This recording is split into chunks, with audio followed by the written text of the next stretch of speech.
Hello and welcome to English for Everyone, where we practice real-life American English. Today we're going to clear up some confusing vocabulary, so let's get started.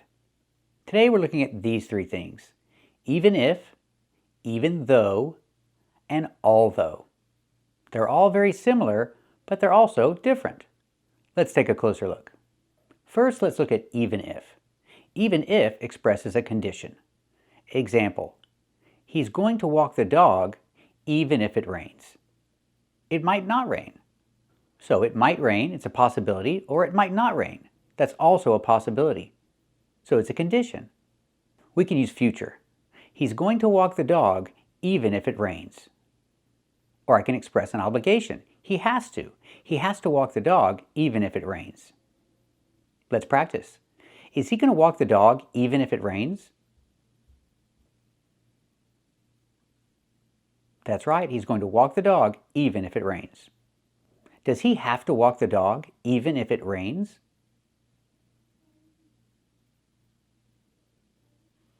That's right, he has to walk the dog even if it rains.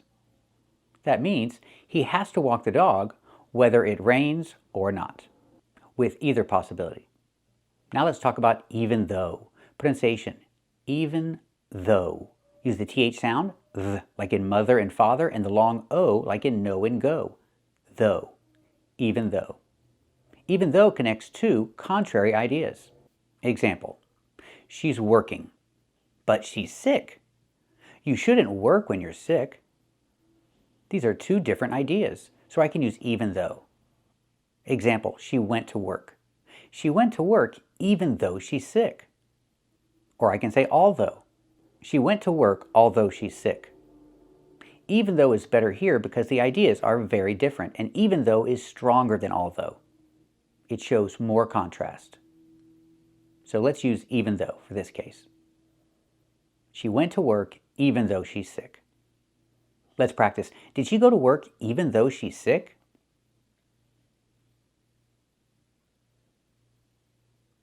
That's right, she went to work even though she's sick. What about this example? He has to walk the dog even though it's raining. Sure, we can put it here, but it's a different idea. It's not even if, it's even though. We have two real contrasting ideas. It's not a condition, it's real.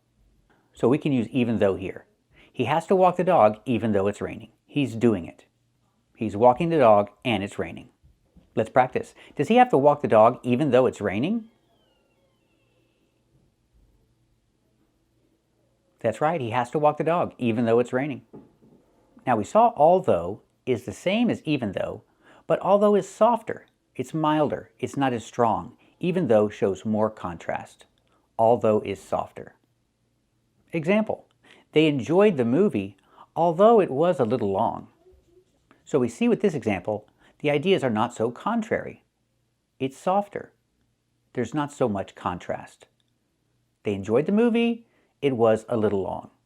So I can use although. They enjoyed the movie although it was a little long. Let's practice. Did they enjoy the movie although it was a little long?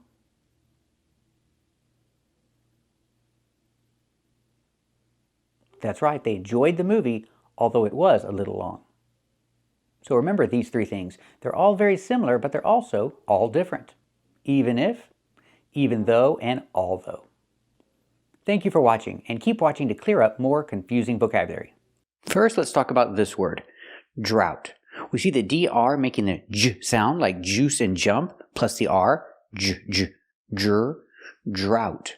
We see the OU making the OW sound like out and about, drought. And the T is a stop T, drought. And remember, GH together is silent. Drought. What is it? There's a drought. It's a situation where you don't have enough rain for a long time. The earth is very dry. The rivers are low. The lakes are low. There's a drought. Example: right now there's a drought in Mexico. Let's practice. Is there a drought in Mexico? That's right, there's a drought in Mexico. So the rivers are low. The lakes are low. They don't have enough water. So I can use this word, shortage. There's a shortage of water. Or I can say there's a water shortage. A shortage is when you don't have enough of something. They don't have enough water, so I can say there's a water shortage. Pronunciation, shortage. We see the T pronounced like a fast D because it's after an R and before a vowel. Shortage. And the AGE makes you sound idge, relaxed and closed. Shortage.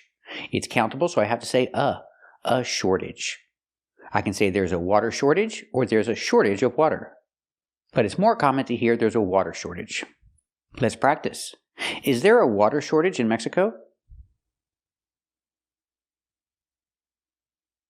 That's right, there's a water shortage in Mexico because of the drought. Is there a shortage of water?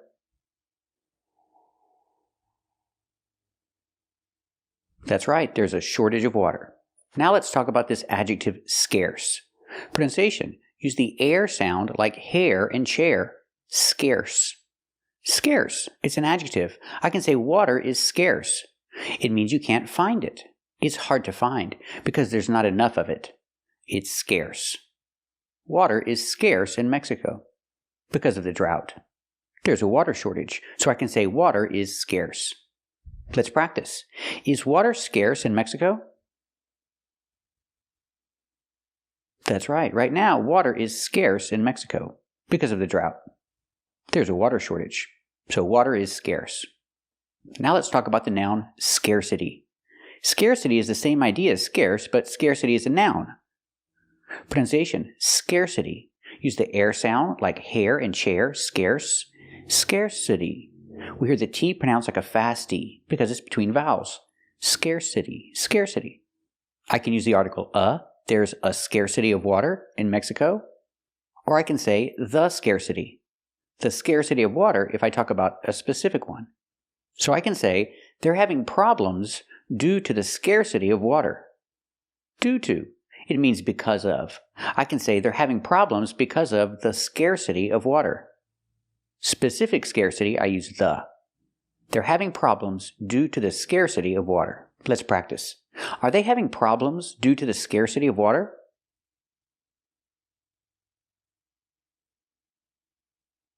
That's right. They're having problems due to the scarcity of water.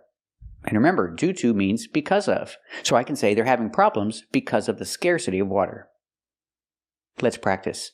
Are they having problems because of the scarcity of water?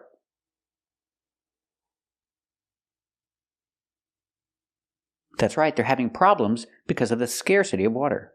So remember these words: drought, shortage, scarce, and scarcity. They're all important vocabulary. Thank you for watching, and if you like this video, subscribe to our channel. And if you want to become a member, click the join button. And we'll see you next time.